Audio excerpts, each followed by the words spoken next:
Holy Gospel according to Luke, the 6th chapter. Glory to you, O Lord.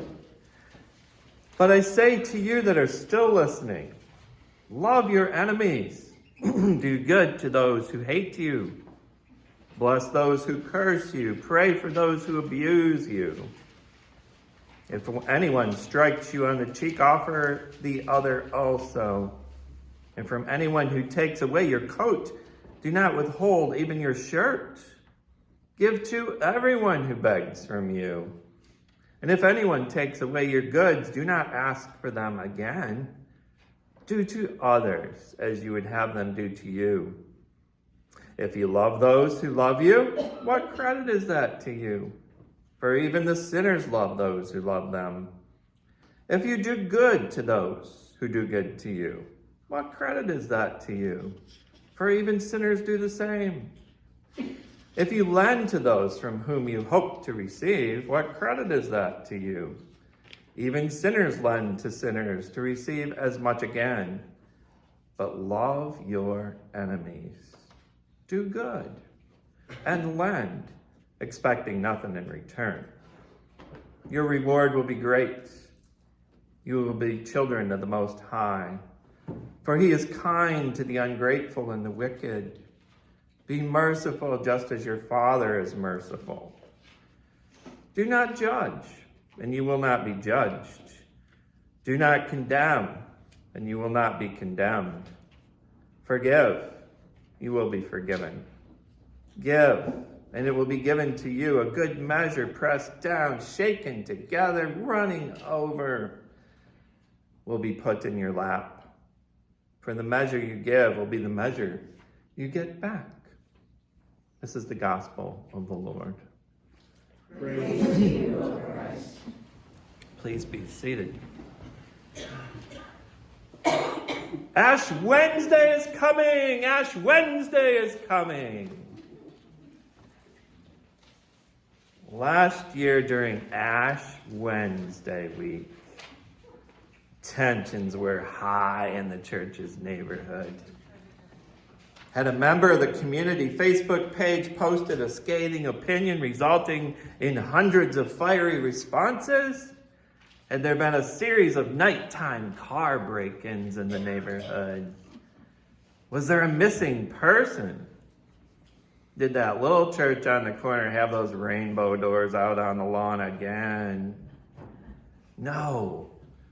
A contractor, a road contractor, began a long year of closing streets, ripping up pavement, covering trenches with steel grates, laying pipe, covering the trenches with fill and loose pavement, digging up the piping again.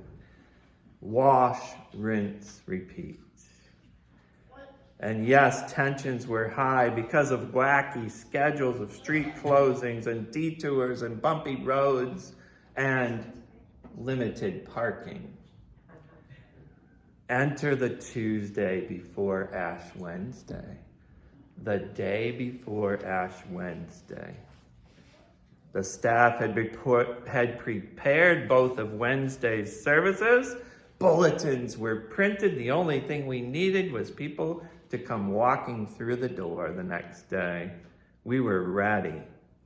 Enter the large diamond-shaped street signs on Pleasure Road that read, "Road closed." Road closed. They started to rip up the block in front of St. Matthew. The parking apocalypse hit close to home. Now we had no place to park. Right here at our coveted block of parking. I marched out through that lawn. I wanted to know the person in charge. What they most likely witnessed was a man in a clerical collar jumping up and down, ranting and raving about how this closing of the street was majorly inconvenient. We were about to observe one of the most important days in the liturgical year. We needed street parking. Would you rip up the street in front of an Irish bar on St. Patrick's Day? Yes, those were my words. I thought they were pretty good, too. I said, do you know what Ash Wednesday is all about? One of the contractors, the one who I later figured out served as the liaison to the crazy residents, the nice guy of the bunch, stepped forward and answered, "Amen, brother. It's all about the resurrection of Jesus, isn't it? I'm with you, Father." I shook my theological head to myself, and I gave him a passing grade for E for effort. As I cooled down and as I negotiated parking spaces and schedules with the road crew bosses, and as the flaggers literally flagged people into their parking spots and walked people across the road, right? I reflected on that question, do you know what Ash Wednesday is all about? Ash Wednesday, for one, is majorly about humility. Humility. It seems I didn't pass this test on that Tuesday. We stand naked before God, figuratively, our Creator, recalling the moment that humankind was fashioned out of the dust of the earth. During the Ash Wednesday worship service, we take time for an extended moment of corporate confession, examining the ways in which we hurt our neighbors and neglect to put God and our neighbors first in our very actions. After the confession time, ashes are imposed on each person's forehead. Some of them are a little more visible than other people's. As they come forward, remember you are dust, and to dust you shall return, are the words that are spoken as a Q-tip is inserted into a bottle of ashes and the sign of the cross is formed on each forehead. The sign of life and death is our reminder that our sins are forgiven through the work of Jesus Christ at Calvary. It's only Jesus' life, his death, his burial, and resurrection that can bring us to new life. Ash Wednesday symbolism is equally full of baptismal water, as it is with ashes. We're reminded that our baptisms with Jesus Christ are a daily wash, rinse, and repeat. Again, this cross is our symbol of remembrance of baptism. We receive that ingrained mark of Christ at our baptisms. The tensions are super high right now in our world, in our nation. I don't need to name those tensions today. You know the atmosphere. You know what it is that you are worried about. You know what it is your neighbors are worried about.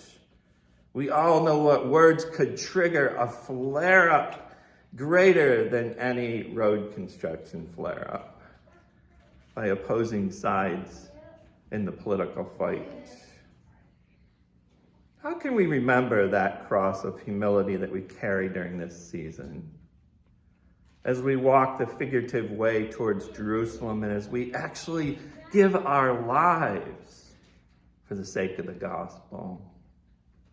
How can we remember the saving power of that baptismal cleansing as we trust God? How can we stand before God in the presence of our friends, our strangers, our family, our neighbors, and enemies, the E word, and give the tension over to God? Loving every one of the groups mentioned. Did you notice Jesus inserted that E word in there? Jesus is continuing his sermon on the plain where he starts with lists of people who are blessed. He starts the sermon out nice and smooth. Blessed are you who are weeping, you who are poor, you who are oppressed. We noticed last week that we are all poor because we depend upon God and our neighbors for sustenance. Then Jesus moves to a list of woes. Woe. If you're settling in and you're satisfied with your current state of affairs, whoa, the other shoe is going to drop. There's more to life than material possessions and friends and neighbors who are making you feel good in the present. Trust in God and love for your neighbors in good and bad times alike is what will sustain you in life. Again, that sounds like a message for us all. Then Jesus pulls out the E word, love your enemies. His sermon's getting tougher to swallow. Every time I hear this passage, I go through the list of standard questions. First of all, what is the definition of love? How far do I have to love them? And the other question is, who is my enemy? Who exactly is my enemy? Oh, there are people in our lives who have punched us directly in the face and caused bloody noses. There are people who have taken teeth out on us. There are people who have spit in our face or done verbal harm to us. There are enemies who deliver the worst kind of blows. Are you ready for this? The passive-aggressive ones. They are the worst kind of blow because it isn't said directly. I would say they are enemies. Motives? Who knows? The longer that you think about it, why someone is your enemy or your perceived enemy, the more complicated it gets. Perhaps the folks we struggle with the most are the ones who just don't understand us. The ones who don't understand us. Or dare I suggest that we may not understand them. You know, we were created in the image of God. From what I have witnessed from God, and I think what you have witnessed from God too, I wonder if most of the time humans just don't know how much they hurt one another. Do people really intend to hurt each other? When it comes to political division, there are layers upon layers of reasons that a person holds a deep-rooted political position. It could be the family they come from, the need to stick to the principles that they learned as a youth, and fear to break away from that family's ideology, religious affiliation, the trust that is built within a church community or denominational history, and the fear of breaking away from that lifelong community of faith. I could continue with multiple examples of reasons why there are people on both sides of the deep chasm in America, holding tight to their beliefs, convinced that they're absolutely doing the right thing. If you were to listen to my full personal story, your eyes would come out of your head about the beliefs I grew up with and some of the views that I held as a college student at Liberty University. I think of at least one paper that I wrote about homosexuality and what I wrote about it. Your eyes would come out of your head. And some of the ways that I acted those beliefs out in my younger years. You wouldn't know that, Robin. Yet, I think you would know that, Robin. That is the crux of my message today. If we step back to the roadwork story for a moment, I'm glad they don't work on Sundays. I hope you heard the urgency of a construction company that was given X amount of time and X amount of dollars competing against the weather to complete a job efficiently in a residential portion of the township. And a local church within that community struggling to jump 21st century hurdles and nourishing a body of believers and sharing the good news in this world. We both certainly had our noses to the task, and we clashed all right. God knows our thoughts. God knows how human beings were designed to function and where we fall short. Jesus became human and certainly witnessed the pains and joys of human life. Jesus had a way of putting people together in the same sandbox, even when they didn't play so well together. Did he put them there on purpose? It's awful funny that they seem to all show up at once when Jesus, the healer, the life filler, was present. And then he didn't skirt around the topic of division. He made it clear that we are to find a way to love one another. Not just the ones who are easy to love, but even our enemies. Even the abusers. The ones who may not be physically or emotionally safe to be in direct contact with. He says to pray for them. To pray for them. To wish the best for them. That's a hard thing to swallow. If someone hurts you, let them know.